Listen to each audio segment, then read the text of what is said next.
Many people feel threatened by the rise of China, a country that 5 decades ago had a GDP per capita similar to many African countries now leads the way in artificial intelligence among other fields. This is because for the last 2 centuries China has been weak and irrelevant. We got used to a world in which China didn't matter. But the last 2 centuries are not representative for a country whose history spans millennia. If we look at the entirety of Chinese history, we begin to see China's rise not as an anomaly, but a mere return to normalcy. China is one of the oldest civilizations still in existence today. It already thrived when pharaohs ruled Egypt. Centuries later, as the Romans forged their great empire, the Han Dynasty controlled a territory of over 6 million square kilometers, larger than the entire European Union, encompassing a population of over 50 million people. During the Han Dynasty, Confucianism became widespread and was adopted as the official ideology of the state. The Han Dynasty maintained centralized control over such an immense territory to an impressive level of organization. Its bureaucratic system was likely unmatched in the ancient world. The meritocratic system, which would define China for much of its history, was already in place, with public positions awarded based on successful completion of rigorous exams. From the time of the Han Dynasty until the early 20th century, the Chinese held a deeply sinocentric view of the world. The emperor was seen as a ruler of cosmic significance, the link between heaven and earth. His authority extended not merely over the land he controlled directly, but over all under heaven. In this worldview, China was the center of humanity, both geographically and culturally, the Middle Kingdom, the embodiment of civilization itself. The states of the world were arranged in a clear hierarchy. China stood at the center, surrounded by countries ranked according to how deeply they had been influenced by Chinese culture. The more Sinicized a state was, the higher its status.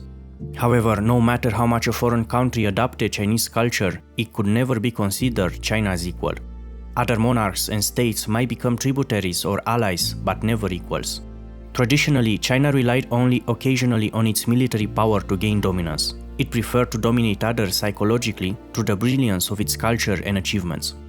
The strength of Chinese civilization is best illustrated by 2 amazing examples. The Mongols in the 13th century and the Manchus in the 17th both conquered China. But as soon as they became rulers over the vast country, they began adopting Chinese culture themselves. Over time, the conquerors were assimilated by the military defeated Chinese society to the point that their homelands eventually became parts of the Chinese cultural sphere. The strength of Chinese civilization meant that even in military defeat, it conquered its conquerors. Because China saw itself as the center of the world, rich in everything it could possibly need, it felt no desire to colonize or enslave distant lands, even when it clearly possessed the power to do so. Famous are the Ming Dynasty's maritime expeditions led by Admiral Zheng He, far surpassing anything Europe could mount at the time. They reached as far as East Africa, the Arabian Peninsula, and India. The fleets demonstrated that China absolutely had a technological and organizational capability to establish overseas colonies or dominate global sea routes in the 15th century, but the Ming rulers deliberately chose not to do so. Instead, the primary objective of this expedition was diplomatic: to display China's majesty, bring foreign rulers into the tribute system, and have the world acknowledge China as the center of civilization. Often the gifts the Chinese emperor gave to those who paid tribute were far more valuable than the tribute he received. Throughout Chinese history, we observe a pattern of ups and downs. Much like waves in the sea, Chinese history exhibits cycles of rise and fall. Great dynasties that unified the Chinese domain ruled for centuries, during which peace and stability allowed their civilization to flourish. However, the fall of a dynasty often led to periods of instability and war, characterized by fragmented control, as multiple factions fought for power. Over time, one faction would typically impose its will on the others, reestablishing centralized control and allowing China to shine once more. One such dark period began in 1839 when China first established contact with colonial powers. Despite being culturally advanced, the Qing dynasty neglected its military technology, partly because it had been dominant in East Asia for so long, but also because of the low status of the military in the Confucian society. This lack of military modernization left China vulnerable to the technologically superior Western powers. These powers quickly exploited China's weakness, forcing it to sign a series of unequal treaties that favored the West. The Western powers demanded to export opium without any limitations. This highly addictive drug was flooding into China, despite the Qing government's attempt to ban it. The consequences were devastating. Opium addiction spread rapidly, crippling the population and corrupting the society. Whenever the Chinese authorities attempted to resist the opium trade, they were brutally suppressed. The Opium Wars, fought between China and Great Britain, were a stark demonstration of the West's military might and its willingness to enforce its economic interests. This period, stretching from 1839 to 1949, is known in China as the Century of Humiliation. Towards the latter part of that period, things would only get worse. The imperial dynasty collapsed in 1911, marking the end of over 2,000 years of imperial rule. A republic was founded instead, but in 1927, civil war erupted between the nationalist forces led by the Kuomintang and the communist movement. As the newly formed republic struggled to establish centralized control over the vast and diverse nation, it faced another grave threat: Japan's ambition for dominance in Asia. Japan's aggression began with the invasion of Manchuria in 1931, followed by a full-scale invasion of significant portions of central and eastern China in 1937. The ruling nationalist government, stretched thin by fighting both the Japanese and the communists, found itself unable to consolidate its power. The communist movement, capitalizing on the government's weakness and the widespread discontent among the populace, began to challenge the nationalists' legitimacy, gaining support by promising land reform and national liberation. This turbulent period culminated in 1949 when the communists, under the leadership of Mao Zedong, emerged victorious after a long and brutal civil war. With the establishment of the People's Republic of China, Mao famously declared, "The Chinese people have stood up," signifying the end of foreign domination and the dawn of a new era in Chinese history. Mao ruled China for the next 27 years.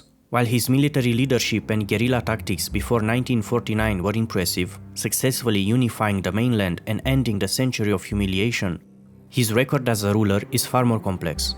Driven by his communist ideology, he often used violence and terror extensively, and his policies for China's development proved to be catastrophic. In 1958, Mao launched the Great Leap Forward, an ambitious and radical campaign aimed at transforming China from an agrarian society into an industrial powerhouse almost overnight. Mao sought to achieve communism by rapidly collectivizing agriculture and industrializing the countryside. Villagers were forcibly organized into massive people's communes. They were tasked with building millions of artisanal backyard furnaces to produce steel, diverting labor and resources from farming. The resulting steel was often low quality and useless, representing a massive waste of effort. The focus on industrial quotas and diversion of agricultural labor, combined with poor weather, led to a catastrophic decline in food production. The result was a widespread famine that is considered one of the deadliest in human history. The Great Leap Forward did not materialize. Instead, it is estimated to have caused the deaths of tens of millions of people through starvation. By the mid-1960s, Mao felt his revolutionary vision was being undermined by capitalist routers within the Communist Party. In 1966, he launched the Great Proletarian Cultural Revolution to reassert his control and purify the ideology. He mobilized students, known as the Red Guards, to attack anyone perceived as holding bourgeois or reactionary ideas. The targets included intellectuals, artists, religious figures, and even high-ranking party officials who were seen as a threat to Mao's power. Schools were closed, ancient artifacts and temples were destroyed, and government institutions broke down. The nation was plunged into a decade of internal strife and purges, effectively stopping any economic development and further isolating China from the world. While Mao might have been the only one capable of uniting China and founding the modern state, the nation had to wait for his death to realize its potential. Mao died in 1976, leading to a power struggle within the Communist Party. The party was mainly split into two opposing factions: the conservatives, who wanted to continue Mao's orthodox policies, and the reformists, who favored pragmatic and flexible strategies with less emphasis on ideology. The reformists won the power struggle. The modest but politically shrewd Deng, a key figure in the reformist camp, was about to become the paramount leader, and his importance in our story cannot be overstated. When Deng took the reins, China struggled to feed its population. While a communist, Deng was not bound by ideology. He focused on economic success and prosperity for China, regardless of the means. His famous quote, "It doesn't matter whether it is a white cat or a black cat, as long as it can catch mice, it is a good cat," reflects his pragmatic approach. While his development policies diverge from traditional communist principles, he claimed to be implementing communism with Chinese characteristics. Deng did not have a clear long-term plan for reform. As he himself admitted, he was crossing the river by filling the stones with his feet, so the reforms would be implemented gradually and experimentally. Policies that worked would be expanded, while failures would be withdrawn. This cautious, iterative approach was the opposite of shock therapy implemented by other post-communist states like Poland, which changed their economic systems basically overnight. The first and most crucial reform focused on agriculture, beginning with the implementation of the household responsibility system. Under the old system, farmers worked collectively, lacking incentives since their rewards weren't tied to their efforts. The household responsibility system changed this. Each household received small plots of land, allowing them to choose what to plant. They still had to give a fixed portion of their harvest to the state, but anything produced above that quota belonged entirely to them, which they could consume or sell in the open market. This created a powerful incentive for farmers to work hard and efficiently, leading to a significant and immediate increase in agricultural production and dramatically improving China's food security. With the agricultural sector stabilizing, the government turned its attention to industry. They gradually opened the door to foreign investment by establishing special economic zones like Shenzhen along the coast. These zones offered tax incentives and acted as controlled economic experiments on Chinese soil. The secret to China's economic miracle lies in its incredibly low starting point. At the time of Mao's death, China was one of the poorest countries in the world. This poverty meant that China's massive workforce was among the cheapest globally. This gave China a competitive advantage in labor-intensive industries that didn't require high technological complexity, such as textiles and electronics assembly. Many foreign companies seeking to reduce costs shifted their factories to China. Chinese products, often inexpensive, flooded global markets. While becoming the world factory for cheap goods wasn't the ultimate path to prosperity, it was a necessary first step. These labor-intensive industries created jobs, providing a low but secure income for hundreds of millions. Hunger became a thing of the past, but this was only the beginning. The next step was to move up the value chain, transitioning from manufacturing cheap goods to dominating global high-tech industries, a process that would challenge the established world order. From the humble exports of the 1980s and 1990s, China did not stop at making t-shirts and plastic toys. The same pragmatic and experimental mindset that Deng had introduced was now applied on a grand scale. Attract foreign technology, copy it when possible, force technology transfer when necessary, subsidize strategic industries heavily, and protect the domestic market until Chinese firms were ready to dominate it. The results speak for themselves. In 2001, China joined the World Trade Organization. Hundreds of millions of rural workers migrated to coastal factories.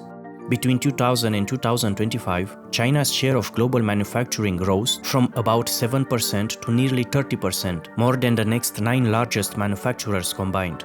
Entire industries, solar panels, lithium batteries, electric vehicles, rare earth refining, 5G equipment, high-speed rail went from Western or Japanese dominance to near total Chinese control in less than 2 decades. Money poured in, but Beijing never let the market run free. The state guided credit, owned the banks, and controlled the currency. When the West complained about unfair practices, forced joint ventures, intellectual property theft, massive subsidies, China simply pointed out that every previous rising power had done exactly the same during their catch-up phase. The difference was scale and speed. Infrastructure became a national obsession.